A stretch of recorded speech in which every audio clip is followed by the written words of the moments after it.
And welcome, Hoosier fans, to another episode of Podcast on the Brink, your weekly dose of Indiana University basketball news and discussion. I'm your host, Jared Morris. Podcast on the Brink is a joint production of the Assembly Call and Inside the Hall. For complete coverage of IU basketball, visit assemblycall.com and insidethehall.com.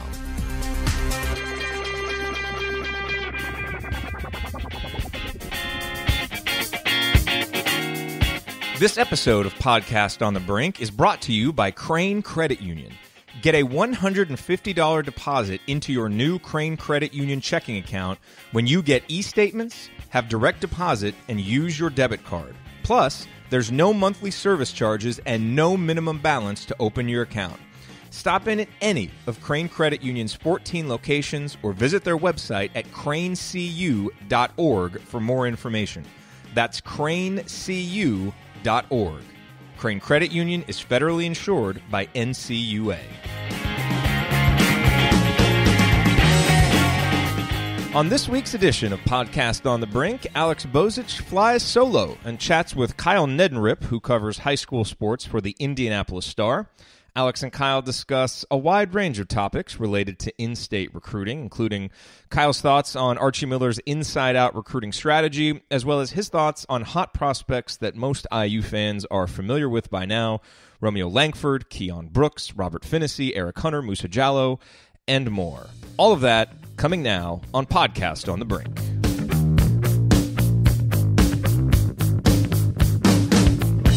Hey, real quick, I want to tell you about our sponsor, SeatGeek. As you know, the NBA playoffs are in full swing, and SeatGeek is the smartest, easiest way to get tickets to every game. With SeatGeek's seamless mobile experience, you can buy and sell tickets in just 2 taps. SeatGeek helps you find the best seats at the best prices, fully guaranteed. There is nothing quite like being there in person, and SeatGeek will get you closer to the action for a great value. I have the SeatGeek app on my phone, and it's by far the easiest way that I have found to shop for tickets. I can be anywhere, and with just a few taps, I can instantly find seats. I actually used SeatGeek earlier this season to buy tickets to a couple Mavericks games so that I could watch Yogi play, and you can use it, and it'll be easy and convenient for you as well. SeatGeek saves you time and saves you money by searching multiple ticket sites to compare prices and find amazing deals, and it doesn't end with sports. SeatGeek also has plenty of concert, comedy, and theater tickets available too. So here's what you need to do. Because the best part is, listeners of Podcast on the Brink actually get $20 off of their first SeatGeek purchase. So download the SeatGeek app and enter the promo code BRINK, B-R-I-N-K, today. That's promo code BRINK for $20 off your first SeatGeek purchase. All right, let's proceed with this week's episode of Podcast on the Brink.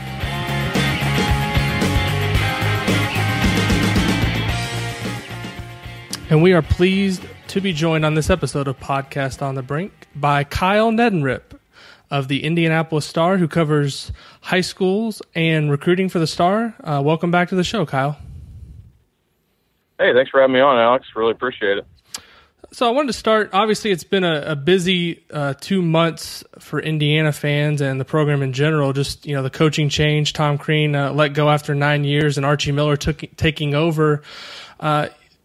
I'm curious, what was your immediate reaction when you heard Archie in the press conference talk about this inside-out recruiting strategy?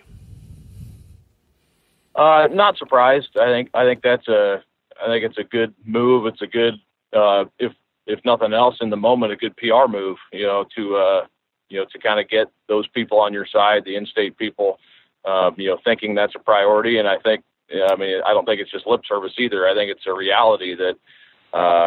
He needs to recruit the state hard, whether it's inside out, whatever, phrase you want to call it. You have to go after those guys. And I think on some level you have to have some success, especially as you get into, the 2018 class. In the back of my mind, it may be a little bit late on some of those guys to get in at this point, but, especially 2019 and everything moving forward after that, really to establish yourself as as the name, and with the IU name attached to those top in-state guys. So, I wasn't surprised. I think it's a good move by him. And then, I think what he did there in the first few weeks kind of kind of put some oomph, behind those words as far as, getting in there and making those guys a priority, right from the get-go. I don't want to dig too much into, the Tom Crean, kind of where things went wrong, but what's maybe been the biggest change that maybe you've heard from high school coaches and AAU coaches?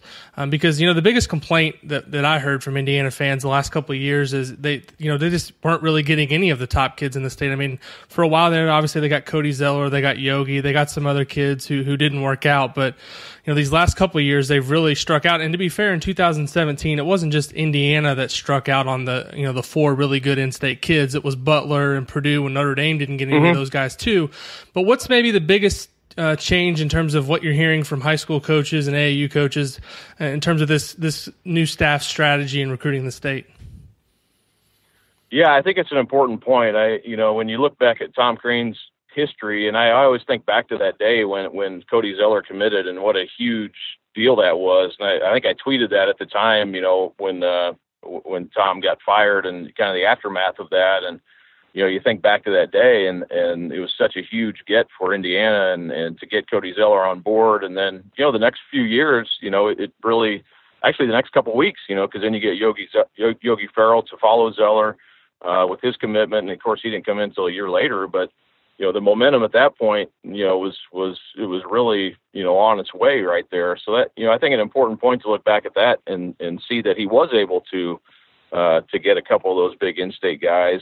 But I know in the passing years, people became increasingly frustrated. I would hear from people, and I think, in fairness, it's each recruit, from Gary Harris to Trey Lyles to James Blackman, who they did get, to Trayvon Blewett. These are all different chapters in a book. They're not Kyle Guy. They're not all interwoven together necessarily. There's not one thing, to get them or to not get them to come to IU. So, I think that's something that, maybe Tom Crean was frustrated by, people saying, hey, you're not getting the in-state guys. Well, there's different reasons. It's not just one thing.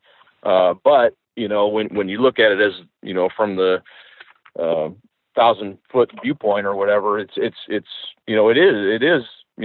becomes a increasingly frustrating thing for IU fans, because you're not getting those guys, and you see those guys go on to have success in the NCAA tournament, go on to the NBA, and you're kind of sitting there, I think, and I've heard from people, and I'm sure you have even more than me, but I think it's, why aren't we getting these guys? And again, it's not, it's maybe not the one thing, but it becomes an issue. It becomes a PR issue, and I actually wrote that kind of after the fact, and I think it's true. But I hear from people who are very excited about Archie Miller coming on board, and I know, kind of like I said earlier, I think the guys like Eric Hunter, who maybe wasn't hearing from IU and is now. I know Romeo Langford heard from Miller, had a conversation with him, not long at all after he was hired, and they told him you're going to be a priority for us. So I think, from AAU coaches to high school coaches to the kids who are being recruited, there's definitely a positive bump right now as far as the perception of IU. And I think that's natural. I think when you have a new hire, that's probably going to happen. But I think there's, like I said earlier, I think it's not just words. I think they're putting that, priority behind it, and I think it's showing.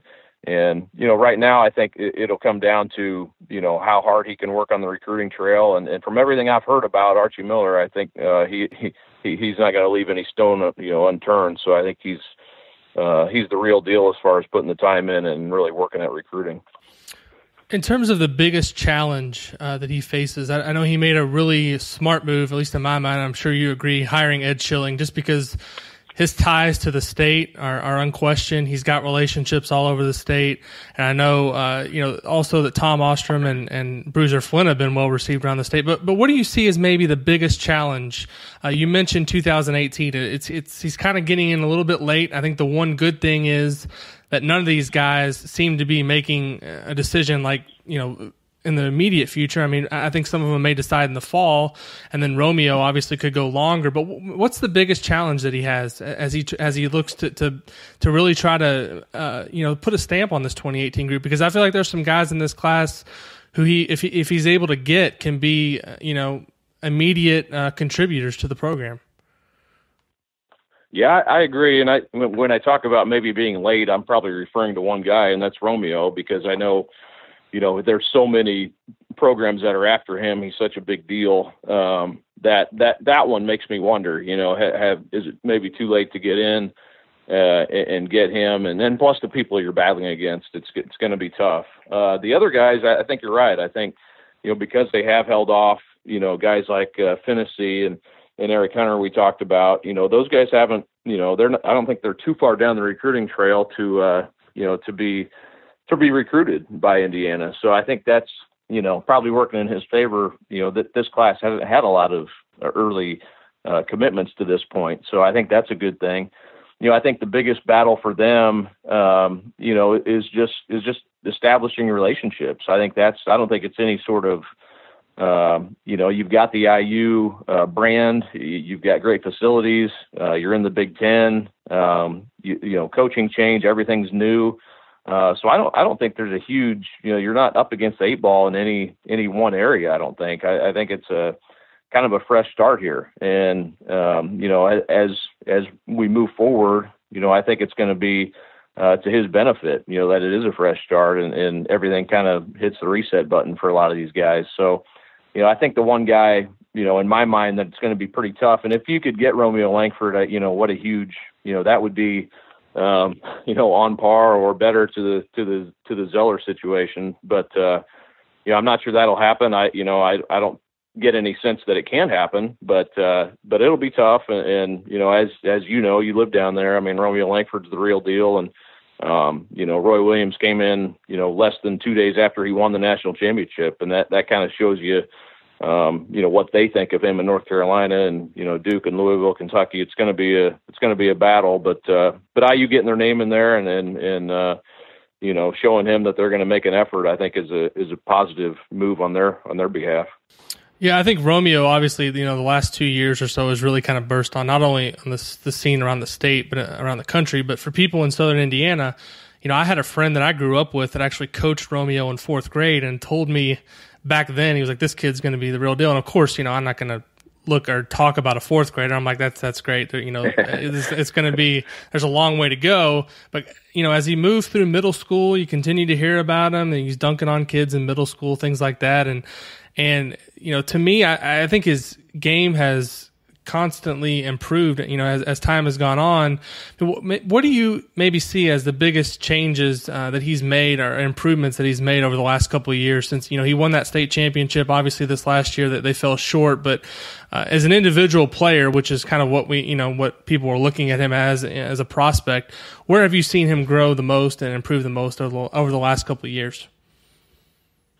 Well, I think to me, it's his burst, maybe his athleticism, which I think is kind of a natural, maybe a natural thing to see happen once you get older, and later on in high school. I think maybe that's something that, just playing with a constant energy and effort, and not that he didn't do that before, but, I saw this year, the couple times I was able to see him play and was hoping to, not hoping, but, a little bit hoping to see them go farther in the tournament so you could see him play on a bigger stage again. But I thought this year he played with just a more edge, and even that La Lumiere game, where they got beat, pretty handily against one of the nation's best teams. But, to me, I thought, even in a loss there, for him to step up and do what he did, I can't remember exactly what his numbers were, but he didn't shoot outstanding. It wasn't his best game ever, but to see him go up against that type of talent and really, I thought he was still the best player on the court, even in that game. And I think that says a lot,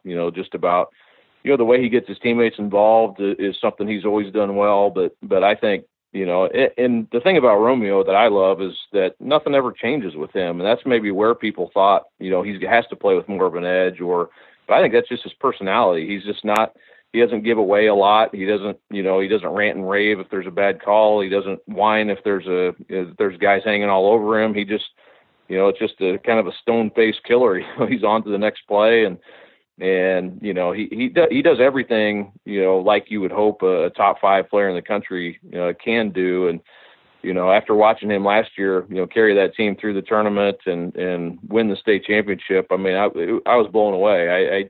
Earlier in the year, I saw him play against Pike, and I knew he was a great player, but he just took it to a whole nother level that I wasn't really aware that he could dominate like that. And he's on par with the greats to come through Indiana the last several years, maybe going back who knows how many years. So hope he stays there at New Albany and finishes off his senior year, because it's been a great career for him so far, and I'd love to see what he can do next year. Yeah, you mentioned some of the other greats that have come through. I'm just curious from your perspective, not to put you on the spot here, but you've been, at the Star now. I don't know exactly what year you started, but you've seen some really great players come through, not only Indianapolis, but the state. Is he the best that you've seen come through Indiana since you came to the Star? And if not, I mean, who I guess would you consider to be on the same level as him in terms of when they were high school players? I got here right after Eric Gordon got done, so that's the one. And I did see him play a little bit, but he's the one who a lot of people compare Romeo to, and I think that's an apt comparison, because I thought Eric Gordon at the high school level was like a man-child. He was so good his senior year, and even before that at North Central. So I think that's the guy. And because his position, at shooting guard is the same, so I think that's an apt comparison, even though their body styles and maybe some things about their game are a little bit different. But the way they dominate at the high school level, I think that's fair. Some of the best players I've seen, I don't know that they've dominated at the high school level like Romeo has. Gary Harris had a great high school career. He was always good, ever since his freshman year, and you could see his athleticism. Even as a freshman, but I'm not sure he was, and he would probably tell you he wasn't as dominant, especially earlier on in his career as Romeo is.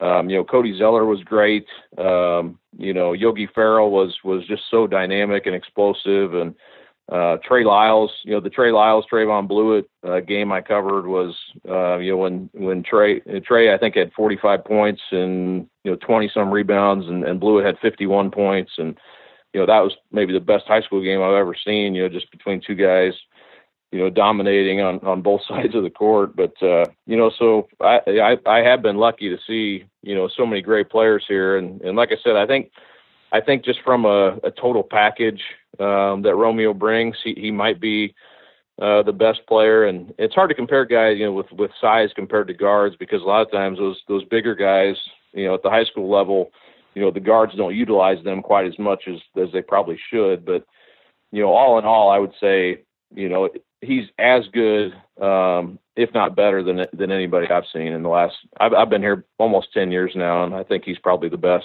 overall.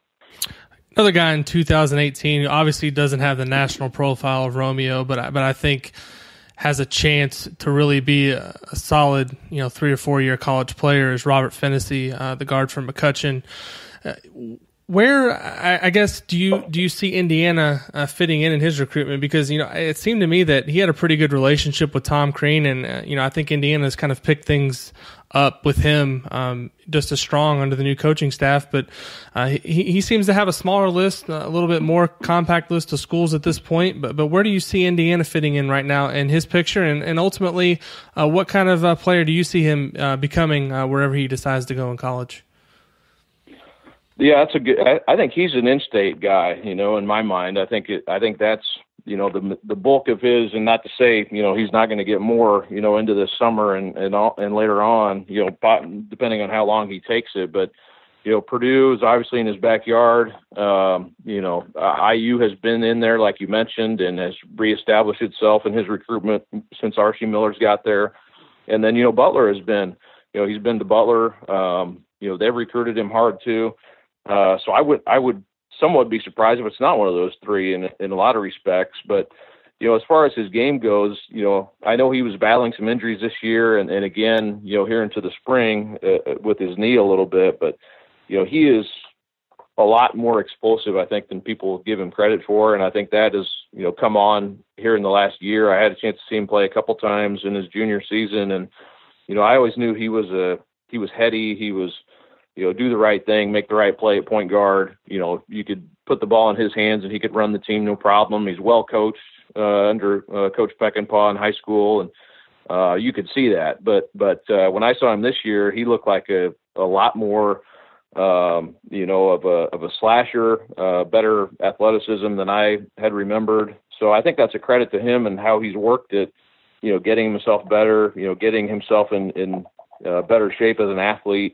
And I think he's definitely a Big Ten type player, and I wouldn't be surprised, for him to see him stay in state somewhere. And if you look at the kind of the arc of his recruitment, it's been a lot of interest from in-state schools and some others here and there. But I really get the impression he's probably going to stay somewhat close to home, and I think Indiana's has reestablished itself as having a shot at getting his services. Two other guys that, I want to mention in 2018, Musa Jallow, of course, from Bloomington North, a really good, versatile wing player. And then the guy you mentioned earlier, Eric Hunter, who kind of raised some eyebrows, I think. I think he made some comments about, his recruitment under the previous staff. And I know when I talked to him down in Dallas for the Adidas Gauntlet, he made a comment about, the new coaching staff not being, quote, wishy-washy. So obviously he was not thrilled with the old coaching staff's approach. But, both of those guys, they also seem like similar to Robert, guys that you can, build a foundation with, 3 or 4 year college players who, top 100 players, depending on what ranking you look at. Kind of, their recruitments right now, Musa, seems to be open in terms of who's looking at him. He's got, Virginia and Stanford are 2 schools that have really shown a lot of interest. And Eric Hunter, has a pretty long list too. I mean, what's the latest kind of from your perspective on both of those guys? And also if you could talk a little bit about their games and kind of how you see them ending up in college as players as well. Yeah, to me, Musa's going to be, I think the best is yet to come for him with his body size, his style of play. To me, he's definitely a guy who's just going to get better and better. And, I really like, not only the way he plays, he's physical, he's a good, has a good head on his shoulders. When you talk to him, he understands the game very well. He understands what he needs to do better. Of course, he's, the kind of the sidebar with him is he's right there in the backyard of IU, but he's also, we talked about Finney and his in-state recruitment, and seems like Musa has a lot more from out-state. There's other schools from kind of far-flung. You mentioned Stanford and Virginia, and I know Michigan had been recruiting him. So there's a little bit more from outstate, it seems like, in his case. So that'll be interesting. And I think you're right. I think he's still, kind of not in the late stages yet of his recruiting process. So I think there's still time, to establish a relationship there and try to get him. You mentioned Eric's comments about the previous staff, and those are very similar things that he said to me as well. And, I think, he felt like IU under the previous coaching staff was kind of, maybe slow playing him a little bit. And that's, they can, it's not like they have to offer every in-state kid, maybe there's things about his game that they weren't sure about. So, I think in fairness to the old staff, you can't just offer everybody either. So, but I know with the new staff, he feels like there's a better relationship there, and he feels like they've been a little bit more upfront with him as far as how they feel about him. So, we'll see how that goes. Eric has had a great junior year, and obviously led his team to a state championship and all those things. So I think his recruitment will continue to be on the rise. He's very skinny. He's not built like Musa or even Romeo. He's skinnier than those guys, but has a lot of good things about his game. Left-handed, he get to the rim, very athletic, and can be a good defensive player, I think, at the next level. I had a chance to see him play quite a bit, over the last 2 or 3 years, and I remember seeing him after his freshman year in the summer, and he immediately kind of jumped off the page as far as the things he can do offensively. But I think again with him too, I think he's a smart player. I think all these guys, the 2018 class, you got a lot of guys who understand how to play the game, and I think that will help them at the next level. Obviously, when you can, when you have that kind of knowledge of the game. But he's another one. I think all four of those guys we talked about are all smart players, and Eric's no different than those other three. So, I think his recruitment, again, I think his still is, I know Nebraska and Minnesota and some other Big Ten schools have been after him too. So, we'll see. I think that'll be an interesting one as well. 2018 seems to be a class with some good depth in the state, whereas 2019 to me, I haven't dug into it too deeply, but Keon Brooks, obviously the headliner. Beyond that, doesn't seem like there's a ton of talent around the state. Would you agree with that? Overall, in terms of the depth in the classes, 2018 looks a lot stronger, at least at this point, than 2019. Yeah, and I think it'll play out like it always does. But I would agree. I think we knew, 2017 was good, better than 16 probably on the whole, and then 2018, after watching those guys the last 2 years, you have the headliner with Romeo, and then several guys. The three that we mentioned, and then, Demezy Anderson from South Bend Riley, and Aaron Henry's a guy from Ben Davis, I think, who will continue to get high major interest. He's got a lot of mid-major offers, and, he's a guy who could end up getting a Big Ten offer from somebody and, led his team to a state championship and really had a good year too. So you got some depth with the guys like that as well. And even down the line, I think there's some guys like Gavin Bozich from Plainfield and some others who are definitely D1 players and in the right situation could probably play even higher than a mid-major. So, that's a good class. 2019, I agree. It's pretty obvious, who the best player is in that class, and Keon Brooks will be a huge target for, already is for Indiana, as well as Tom Izzo, who's basically on the underneath the basket for every game he plays. So, it'll be a battle with Keon Brooks, and I think it's legit. I mean, after watching him play on the EYBL circuit and throughout the high school year, I mean, that guy, he's only going to get better. I mean, he's kind of like you mentioned with Hunter. He's skinny, but he's also 6'8" and has a bunch of ability. So, Keon Brooks he'll be the next big time recruit from Indiana from the state anyway.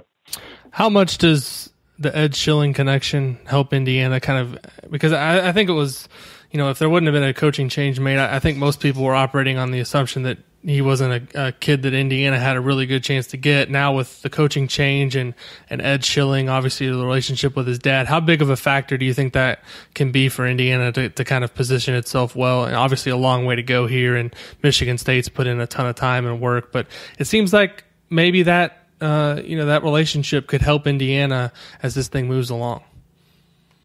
Oh yeah, no doubt. I had a chance to talk to Keon Brooks' dad, Keon Brooks Sr. at the EYBL a little bit, and asked him that very question, and they go back a long way.